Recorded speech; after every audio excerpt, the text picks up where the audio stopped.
Assalamu alaikum. Many other Americans have Muslims in their families or have lived in a Muslim majority country. I know because I am one of them.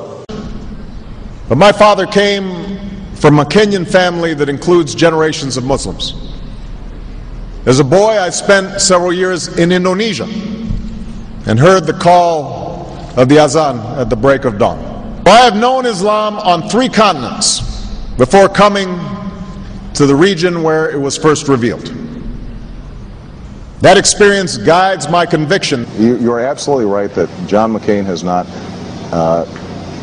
talked about my Muslim faith.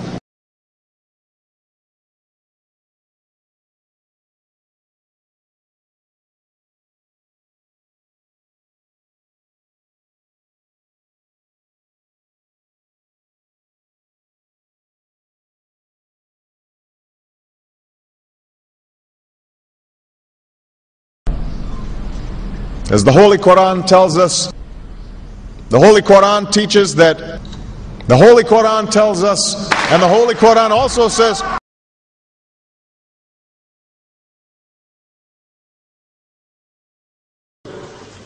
we will convey our deep appreciation for the Islamic faith, which has done so much over the centuries to shape the world.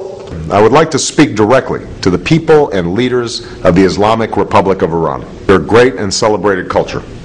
Over many centuries, your art, your music, literature, and innovation have made the world a better and more beautiful place. We know that you are a great civilization, and your accomplishments have earned the respect of the United States and the world. I also know civilization's debt to Islam. It was Islam at places like Uluzar that carried the light of learning through so many centuries, paving the way for Europe's Renaissance and Enlightenment. It was innovation in Muslim communities that developed the order of algebra, our magnetic compass and tools of navigation, our mastery of pens and printing, our understanding of how disease spreads and how it can be healed. Islamic culture has given us majestic arches and soaring spires, timeless poetry and cherished music, elegant calligraphy, and places of peaceful contemplation. They have fought in our wars, they have served in our government, they have stood for civil rights, they have started businesses, they have taught at our universities, they've excelled in our sports arenas, they've won Nobel Prizes, built our tallest building, and lit the Olympic torch. And when the first Muslim American was recently elected to Congress, he took the oath to defend our Constitution using the same Holy Quran. In ancient times and in our times, Muslim communities have been at the forefront of innovation and education.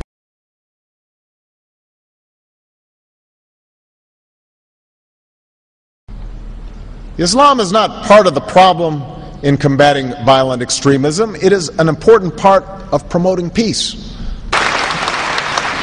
The enduring faith of over 1 billion people is so much bigger than the narrow hatred of a few. In the United States, rules on charitable giving have made it harder for Muslims to fulfill their religious obligation.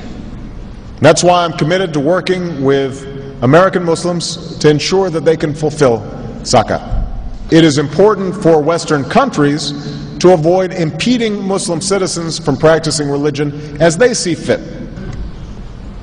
And I consider it part of my responsibility as President of the United States to fight against negative stereotypes of Islam wherever they appear.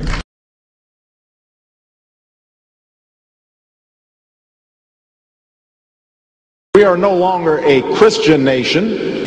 We do not consider ourselves a Christian nation. The United States has been enriched by Muslim Americans. Since our founding, American Muslims have enriched the United States. Islam has always been a part of America's story. There is a mosque in every state in our union and over 1,200 mosques within our borders. One of the points I want to make is that if you actually took the number of Muslims Americans, we'd be one of the largest Muslim countries in the world. Let there be no doubt, Islam is a part of America.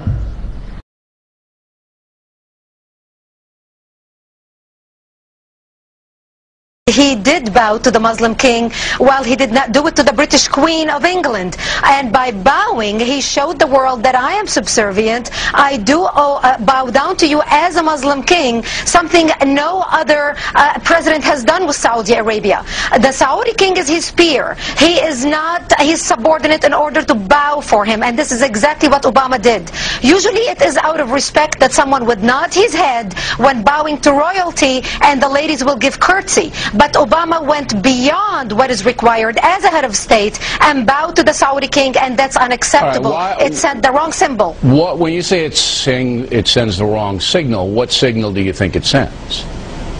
It sent a message that Islam is superior to any other master or king or president in the world, that an American president bowed to a Muslim king. It also sent a message that terrorism and jihadism is giving Islam the respect it should have on the world stage, to the point that it made an American president, for the first time in history, bow to a Muslim king.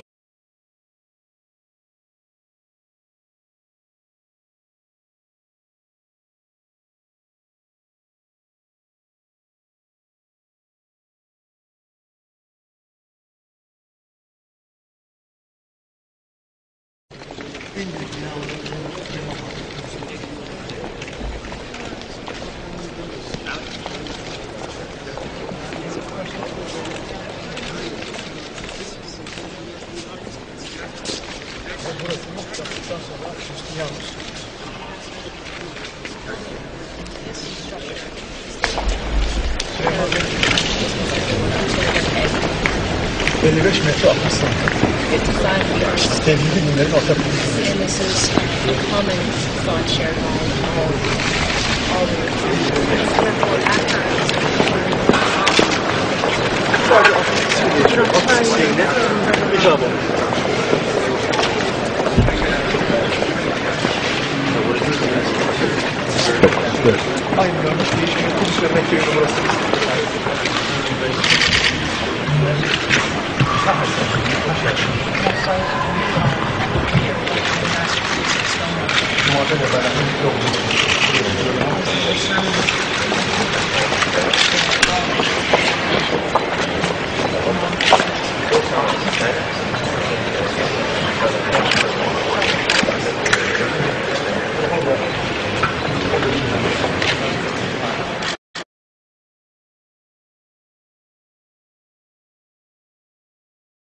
Presidential candidate Barack Obama is trying to change political fashion. He gave a speech in Iowa City today, and he wasn't wearing an American flag pin. Those pins have become synonymous with politicians since 9/11. Obama says he doesn't like how the pin has come to represent patriotism in America. I won't wear that pin on my chest. It's a little weird, Alan, that in the middle of the campaign, the guy takes off the American flag that most people wear because they're proud of their country. Let me speak as clearly and as plainly as I can. America is not and never will be at war with Islam.